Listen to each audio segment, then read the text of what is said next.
உங்களோட மகிழ்ச்சிய எல்லார்கிட்டயும் பகிர்ந்துக்காதீங்க. உங்களோட மகிழ்ச்சி சில பேருக்கு வெறுப்பை ஏற்படுத்தலாம். கொடுத்துக்கிட்டே இருந்தா நல்லவன், திருப்பி கேட்டா கெட்டவன். இது பாசமா இருந்தாலும் சரி, பணமா இருந்தாலும் சரி. 2க்கும் ஒரே நிலைமை தான். சில பேரோட கோவத்தை கூட மன்னிச்சிருங்க. ஆனா உதாசீனத்தை ஒருபோதும் மன்னிக்காதீங்க. உங்களை தூசின்னு நினைக்கிறவங்க கிட்ட தூசியாவே இருந்துருங்க. அவங்களோட கண்ணுல நீங்க படும்போதெல்லாம் அவங்களோட கண்கள் கலங்கட்டும். ஏன் இவங்கள தூசி அப்படின்னு நினைச்சோன்னு. யாரு விலகி போனாலும் உங்களோட வாழ்க்கை வீணாகாது. ரயில் போனதுக்கப்புறம் தண்டவாளம் கூட வெறிச்சோடி போகலாம். ஆனா தண்டவாளங்களை தேடி திரும்பவும் ரயில் வந்து ஆகணும் அப்படின்ற கட்டாயத்துல தான் இருக்கும். ஸோ பொறுமையாக காத்துருங்க. வெட்டி எரிஞ்சா கூட வேரூன்றி வளர்ற மரத்தை மாதிரி இருங்க. உங்களோட நிழலை தேடி பல பேர் உங்ககிட்ட தஞ்சம் அடைகிற காலம் வரும். ஒரே ஒரு நிகழ்களை வச்சு மட்டும் உங்களை வெறுக்கிற யாரும் உங்களுக்கானவங்க இல்லை. அவங்கள நினச்சி ஒருபோதும் வருத்தப்படாதீங்க. நீங்கள் வருந்த வேண்டிய சூழலை உங்களுக்கு நீங்களே ஏற்படுத்திக்காதீங்க.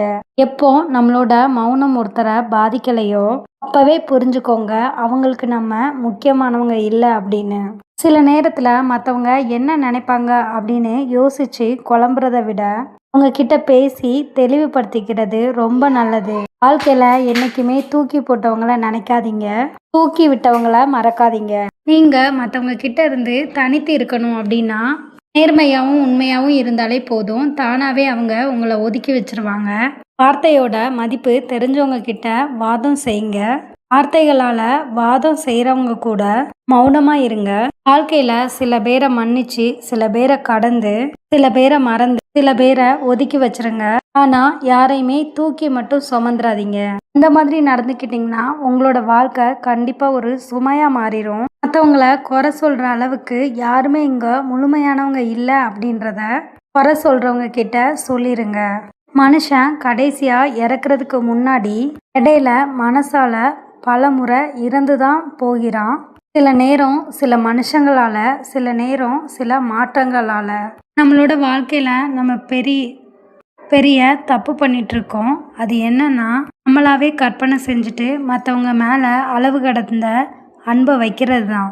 அதுதான் நம்ம இந்த உலகத்திலேயே செய்கிற மிகப்பெரிய தவறு. மற்றவங்கள நம்பலாம், நேசிக்கலாம். ஆனால் அந்த நம்பிக்கையும் நேசிப்பும் உங்களோட வாழ்க்கையை எந்த விதத்துலேயும் கெடுக்காமல் பார்த்துக்கோங்க. மற்றவங்க உங்களை பற்றி என்ன நினைக்கிறாங்க அப்படின்னு நீங்கள் யோசிச்சிங்கன்னா நிம்மதியாக வாழவே முடியாது. எப்போவுமே உங்களை பற்றி நீங்கள் என்ன நினைக்கிறீங்க அப்படின்றது தான் ரொம்ப முக்கியம்.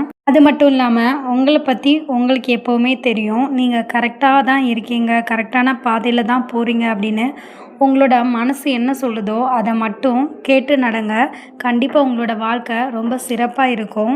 அடுத்தவங்களோட ஆலோசனையை விட உங்களோட ஆள் மனசோட ஆலோசனையை கேட்டு பழகுங்க. அப்போ தான் உங்களுக்கு எதுலேயுமே ஒரு தெளிவு கிடைக்கும். பல விஷயங்களுக்கு தீர்வாகவும் இருக்கும். கண்டிப்பாக இந்த வீடியோ பல பேருக்கு பயனுள்ளதாக இருக்கும் அப்படின்னு நம்புகிறேன். இது மாதிரி அடுத்தடுத்த யூஸ்ஃபுல்லான வீடியோஸ்க்கு நம்ம சேனலை மறக்காமல் சப்ஸ்கிரைப் பண்ணிக்கோங்க. அண்ட் பெல் ஐக்கானை கிளிக் பண்ணி ஆல் இன் சிம்பிளை ப்ரெஸ் பண்ணிக்கோங்க. அப்போ தான் நம்ம அப்டேட் பண்ணுற ஒவ்வொரு வீடியோஸும் உங்களுக்கு இம்மிடியட்டாக ரீச் ஆகும். தேங்க்யூ. உங்களோட மகிழ்ச்சியை எல்லார்கிட்டையும் பகிர்ந்துக்காதீங்க. உங்களோட மகிழ்ச்சி